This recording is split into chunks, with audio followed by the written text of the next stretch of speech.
Okay, here is the key to your test review. It says for each of the following rational functions, find the discontinuities for the domain, and we have to find the domain. So remember, the domain we do first before we do anything else. So what drives the domain of rational functions is the denominator. So this will be the set of all x's such that x cannot equal -2. Okay. Then I see if I can reduce anything. I can reduce this. My reduced function is f of x equals x minus 3. Well, since I canceled these out, that means that I have a hole with an x value of -2. Once I substitute my -2 into here, I get -5. And then, since this is my reduced function, I do not have any vertical asymptotes. Right, so then number 2. My domain is driven by the denominator. So this is the set of all x's such that x cannot equal -5. There is nothing I can reduce, so I do not have any point discontinuity or the holes. Vertical asymptotes come from the denominator, so x equals -5. All right, so for the domain, I can look at the denominator. The denominator is already factored. If not, I would need to factor it. And so my domain there then is going to be the set of all x's such that x cannot equal 0 or 4. Then I need to factor this. So this is a difference of squares, which is going to give me x plus 4 times x minus 4 over x times x minus 4. Well, these reduce down. So this is my reduced function here, which means I have a hole with an x value of 4. Once I substitute 4 in here, 4 plus 4 is 8, divided by 4 is 2. My vertical asymptote will just be x equals 0. I do not use that 4 because it is gone. I use the reduced function. All right, so here I can factor in the numerator. This is going to be 3 times x minus 2 over x minus 7. My domain comes from the denominator, set of all x's, such that x cannot equal 7. There's not anything I can reduce. That's why I needed to factor that to make sure there wasn't anything. So there are no point discontinuities there. My vertical asymptote will be x equals 7. All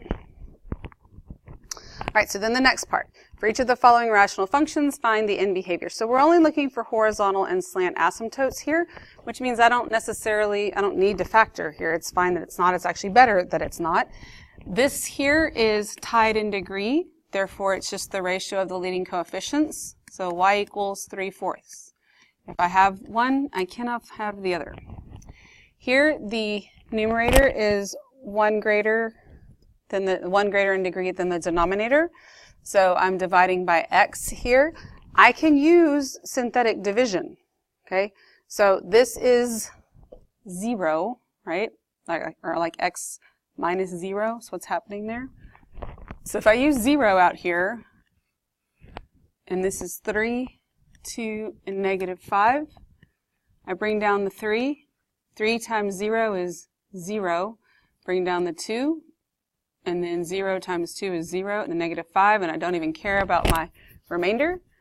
So my slant asymptote then is y equals 3x plus 2, which means there is no horizontal asymptote. Here, the denominator is 1 greater in degree, which means it's y equals 0 for my horizontal asymptote, and there's not a slant asymptote. Again, we are tied in degree, so it's the ratio of the leading coefficients, which is 4. So this is none. Here, the numerator is 1 greater in degree than the denominator, so I would need to divide. Means I'm not going to have a horizontal, I will have a slant. So I need to divide. I can use synthetic division here again. It's going to give me 4 and -1 and 2. Bring down my 4, -20, -21, and then it's going to be 105, and this is 107, but honestly that doesn't even matter. Once you get this, that's enough. So y equals 4x minus 21. All right. Then I'm looking for the x and y intercepts, which is really the roots here, roots. And in order to do that, I need to factor this. So when I factor the numerator, it's going to give me x minus 5 times x plus 1 over x minus 2 times x minus 5. Now, when I do that, these cancel out. My reduced function looks like this.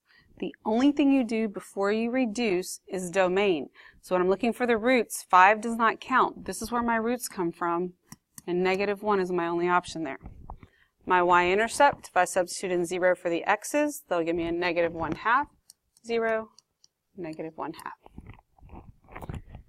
So number 11, when I factor this, I'm going to get x minus 3 times x plus 2 over x plus 3. There is nothing that simplifies there.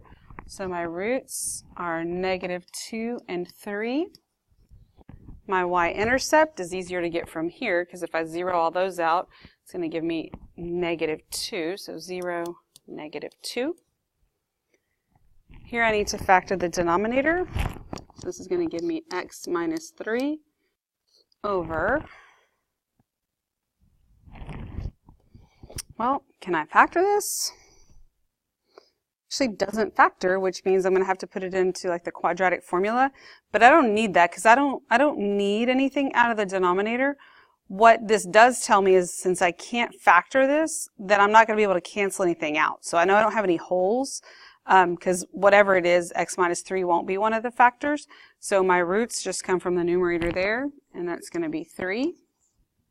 Then my y-intercept, when I zero out everything else, that's going to give me a 1. So this is going to be 0, 1.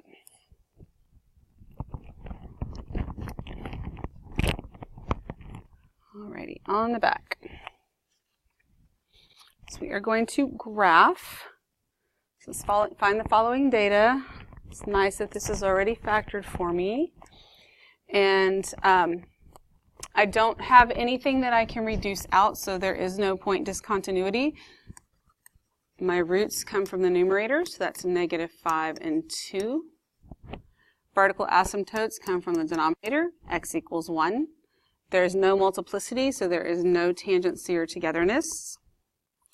The numerator is 1 greater than the denominator, so I will not have a horizontal asymptote. I will have a slant asymptote, so I'm going to divide, and I can use synthetic division. It's going to be 1, 3, and negative 10. So bring down my 1, 4. That doesn't even matter because I'm ignoring that. So this is where I get this. This is going to be y equals x plus 4. And then my y-intercept will just give me a positive 10, so 0, 10. Then on my number line, these are the two things that go on my number line. My roots, so I'm going to have negative 5, and my vertical asymptotes, so 1 and 2. So when I substitute in a negative 6 to this right here, it's going to give me negative, negative over negative, which means that's negative. When I substitute in a 0, it gives me positive, negative, negative, which is positive. Substitute in 1/2, I'll get positive, negative, negative, which is not right because I can't do 1/2. Duh. 1/2 is in between 1 and 2. I need to do like 1 and 1/2 or 1.5. This will give me positive, negative, positive. So this is negative overall. Then 3 is going to give me positive, positive, positive. So this is what's happening with my number line here. Then I'm going to go graph everything I can graph. I can plot my zeros at 1, 2, 3, 4, negative 5 and 2. Vertical asymptote at x equals 1. Slant asymptote y equals x plus 4. So I go to 1, 2, 3, 4 on the y-axis, and I can go diagonally through my squares, although this is kind of squished, so they're kind of like little rectangles. And then my y-intercept is at 0, 10, 2, 4, 6, 8, 10, all the way up there. All right, so now I've got to figure out what's going on from my sign chart, see if I need to find any other points. Well, from negative infinity to negative 5, my graph is negative. So I'm going to hug the asymptote up to negative 5. Then from negative 5 to 1, it's positive. So it's positive, up to, and then there's my asymptote. Between 1 and 2, it's negative. So it's negative coming up this way, and it's going to hit that point. From 2 to infinity, it's positive. It's going to come up along that asymptote. So I feel like these points that I have are enough for me to get a graph in there that would look something sort of like this. Don't forget the arrows on either end. Looks like that. Make sure I can see the points that are clearly graphed. No need to make a table and, come up with 1,000 other points. Just make sure that your asymptotes are graphed, your points are graphed. Okay? All right, next one. So I've got to start by factoring, which means I've got to be able to factor. So this is going to give me x plus 4. That's x minus 1 over x plus 2 times x plus 4. So my point discontinuity here, I am going to have some because when I reduce this out, right, that means I'm going to have a whole with negative 4 as the x value, rather. Then my reduced function is f of x equals x minus 1 over x plus 2. Then when I substitute in that negative 4 here, it's going to be negative 4 minus 1 over negative 4 plus 2. So it's negative 5 over negative 2, which is a positive 5/2. Okay. My zeros come from the reduced numerator. Remember, I'm not using this anymore. So I just have the 1. Vertical asymptotes comes from the denominator. It's going to be x equals negative 2. There's no multiplicity, so there's no tangency or togetherness. They are tied in degree, so I have a horizontal asymptote of 1, which means I do not have a slant asymptote. My y-intercept, when I zero out the x's, will give me 0, negative 1/2. These are the two things that go on my number line. So I'm going to have a negative 2 and 1. Those are the only two things I have on there. So I substitute in a negative 3 to this right here. Is going to give me negative over negative, which is positive. And substitute in a 0 here, negative over positive, which is negative. And substitute in 2, positive, positive, so the whole thing's positive. Okay, it's going to look something like that. So let's go graph what we can graph. I can put my zeros on there, so I have one at 1, that's where my roots are. Vertical asymptote at x equals negative 2. Horizontal asymptote at y equals 1. Sort of missed my line there.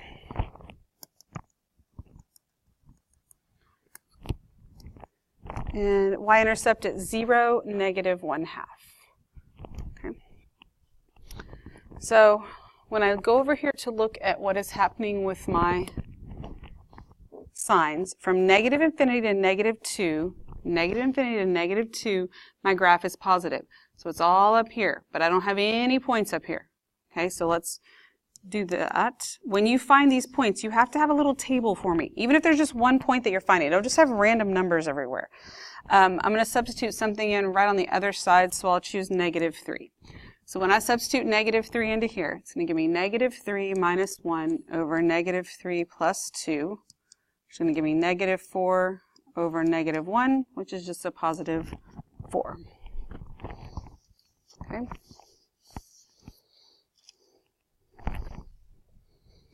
Oh, but you know what? I just realized I forgot to graph something. So I'm going to go to negative 3, 1, 2, 3, 1, 2, 3, 4. Okay, so I'm going to put that on there. But I actually just realized I didn't even actually need to find a point because I forgot to graph something that would have given me something there. But just in case you have to find other points, make sure that you're actually putting them in a little table. I mean, you're going to have scratch work. That's absolutely fine. But I don't just want some random point that I don't know where it came from. Think about what I forgot to graph. I forgot to graph something that I was going to remind you to graph because what I saw on the homework over and over again was that people told me they had point discontinuity, gave me the location of what it was, but it didn't end up on their graph. And I was about to do that exact same thing. So we're going to go to negative 4, 1, 2, 3, 4, and then 5 halves, which is like 2.5. So right here, and it's a whole. So make sure it actually looks like 1. It's a point discontinuity there. So actually I have enough now because I know from here to here it's positive the whole time, so it's going to look like this. So we'll go ahead and graph that. to here. And then from, remember, from -2 to 1, it's negative, so that makes sense. It's going to come up like that. I sort of missed. Let me try that again. And then from 1 to infinity, it's positive, and it's going to come and hug that asymptote from below, like so. So make sure that your points are clearly plotted, that your point discontinuity is clearly a hole, that if you have to find another point, like if I really didn't have something in one of the sections, that it's actually a little T-chart, not just random scratch work everywhere. Okay? Make sure you can graph.